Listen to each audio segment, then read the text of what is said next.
welcome back. I'm dancing with a legend. Joan Rivers. Oh, I'm so glad you're still here. Now, I have to say to the people at home, thank you. I know my dog is back. My little Sony dog is back. Can we see its trick? Oh, let's see its trick. This is very cute. Here we go.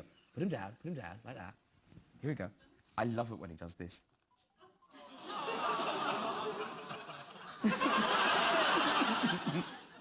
Come on, up boy, up boy, up. Look at this. Oh, my God. Easy himself. Very good. And watch the little fellow walk forward now, not knowing there's a big step. Now, thank you, people at home, because they've been sending us lovely calendars, right? You know, these charity calendars that organisations put out for no good reason, of themselves naked. Oh. Right? And it was the Women's Institute started it, right? And now, you've sent us some more. Some of them are kind of obvious. There's a firefighters one, and you think, oh, that's quite sexy, naked firefighters. And in fairness, a lot of them are very cute. Where it goes slightly wrong is, well, actually, where it goes slightly wrong is that one. Do you know what I mean? How did her fire start? It wasn't the chip pan, was it?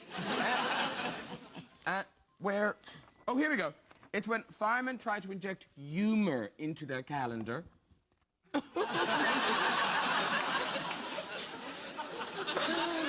it's a hose that looks like a big cock. They're laughing about it still down the station. Oh, it is. Oh, it's good. Ah, no, back dog, back. Oh, bad dog. Yes, bad dog. Very bad dog. No, you were very bad. Bad dog. Oh, talking back, cheeky pup. What are you doing now? Are you swimming? Oh, it's gay. No, I'll let it walk that way and see what happens. All right, there you go. Now, Joan, let me ask you a question. Do you really want to hurt me? Do you really want to make me cry? You see. Well, you can't, because I'm so happy to introduce my second guest, ladies and gentlemen. Boy George is here!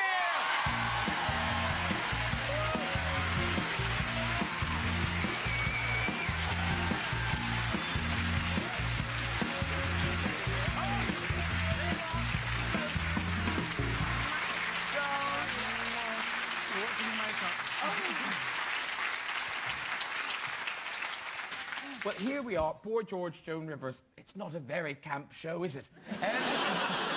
Together at last. We actually met at the beginning of my career. I actually was interviewed by Joan on the Johnny Carson show. It was one of my first ever interviews in America. Oh, do you know, and we've got a lovely picture of the meeting.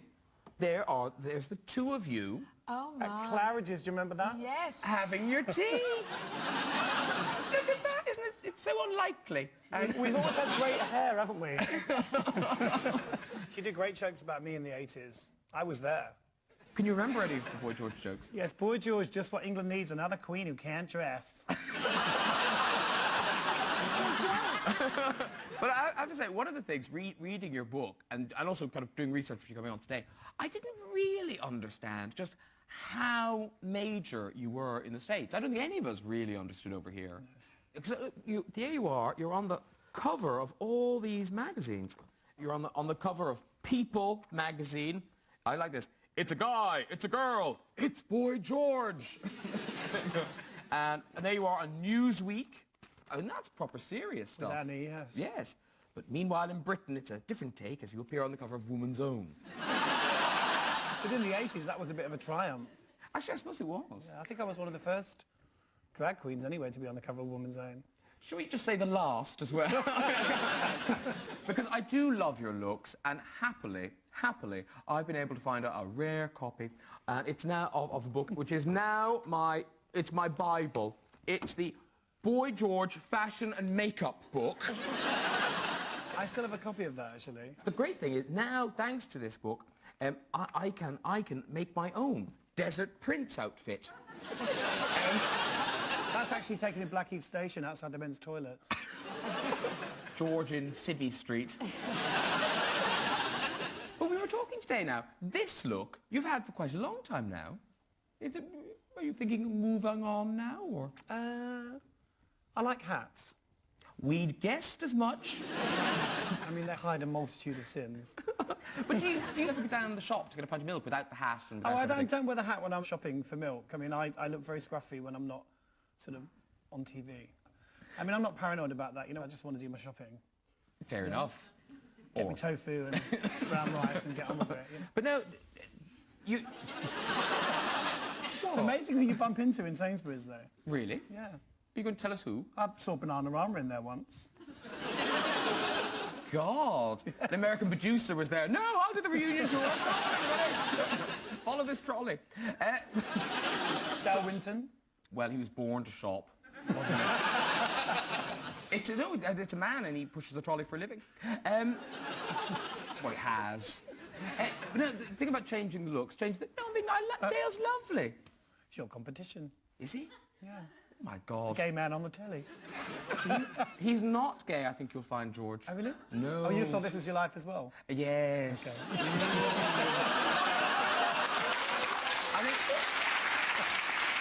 I think some of Michael Aspel's pages got stuck together. Oh, chunks missing.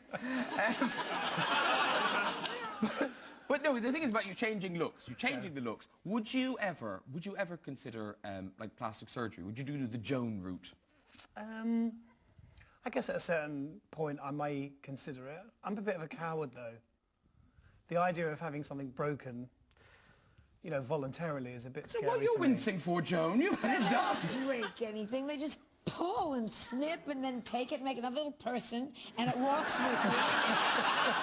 So you get someone to carry your luggage? Yes. That's a practical reason You for have doing a little mini-me, that's all. Just walks with you. I don't know, I think I'm too much of a coward, you know. Really? Yeah, the idea of being cut and snipped, it's not for me. But then I may change my mind. I mean, I never say never. There may be a time when I decide to, you know, lift the odd eyebrows up a bit more. You know? Yeah, closer to the brim of the hat. I like that kind of, I do like that kind of arch look, so I may. Does it hurt, Joan? Oh, please, give me a hypo and take out that lipo. Are you kidding? It doesn't hurt. You call me, you'll come to America, you'll stay at my house. God. I'm And telling during you. the night, you'll wake up. It'll be like the Stepford Wives. You'll be taken away in the middle of the night. Returned. I met a boy at a dinner party a couple of weeks ago, an American boy, who had botulism in his forehead and he'd had his lips done. He was a very beautiful boy. And he'd had this sort of injection in his forehead which made him kind of look a bit like the Tefal man. I kept, you know, you're sitting talking to someone at dinner, I kept thinking, something really odd about you, and I can't think what it is. And then I realised that there were no sort of lines of expression of any kind on his forehead. And he'd had this injection and he told me all about it and it was quite scary. Come on, have you had that done? What done?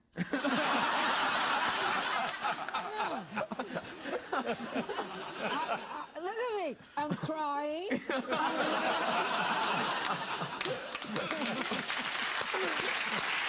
too much. You just think. That is nearly it. But, now I'm being told that it's all true.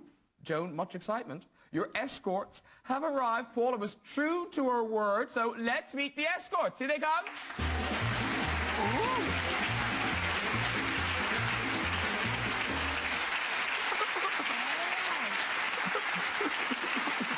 Now what? I feel dirty. Which escort is which? So, Joan and George, let's find out now as we play Guess the Escort. Come with me. Over here. Now, we have our three escorts here. Paula's done us proud, if a little cheap. Right, now, Neil up there, the very, very poor, cheap person, he stands to win a sizable prize if he correctly puts the descriptions that Paula sent us, the way they're described on the site, right? If you match them correctly with the escorts. But everyone will help you, the audience will help you. Won't you, audience? Yes! Actually, I have to say, it's like a festival of cologne over here. It's very good. People pay them. Are they going to get paid tonight, I hope, for showing up here? Yeah, I'm sure they will. Of course, BBC is notoriously... Cheap. But we're Channel 4 and sky's the limit here.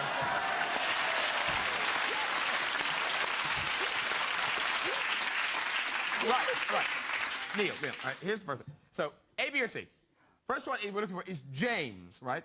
James is 25, and we're told here, has Hugh Grant good looks, is well-educated and clean. So audience, Hugh Grant good looks, 25, James, well-educated and clean. Who do you think it is, A, B, or C? In the middle, of course.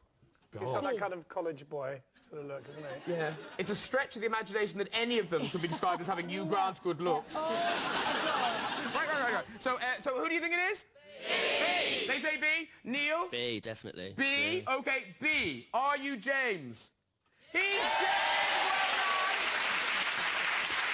Well done! Okay, next up, we have Pete. Pete has a swimmer's body. Well, now we know that could be anything. Rugged good looks, and interests include fast bikes and fine dining. Hey. Where's the swimmer's body? No, you fool. We discussed the fallacy of swimmer's body earlier. God's sake, lumps of wood float.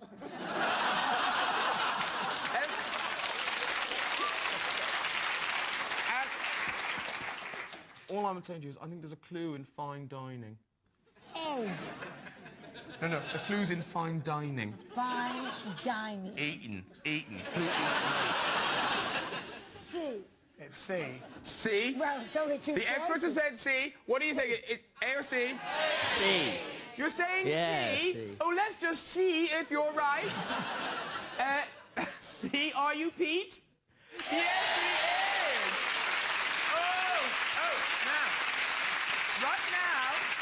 Right now, you see, Neil is thinking, this game is a piece of piss.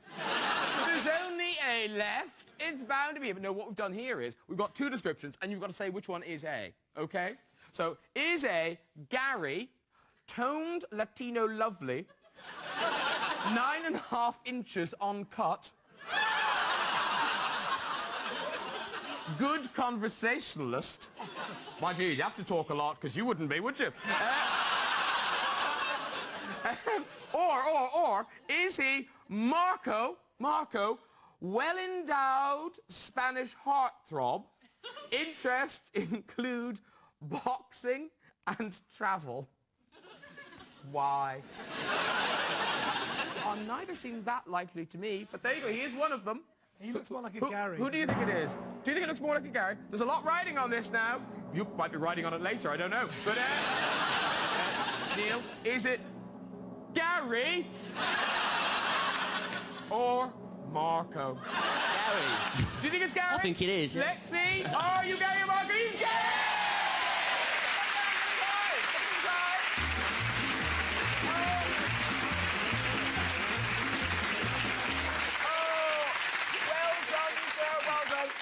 Now, you walked in here in a pile of shitty old clothes, but much excitement because you've now got £1,000 to spend on clothes with our friends at DressSmart.com. Well done, Neil. Congratulations. All right, bye-bye. Look, Neil. Very good.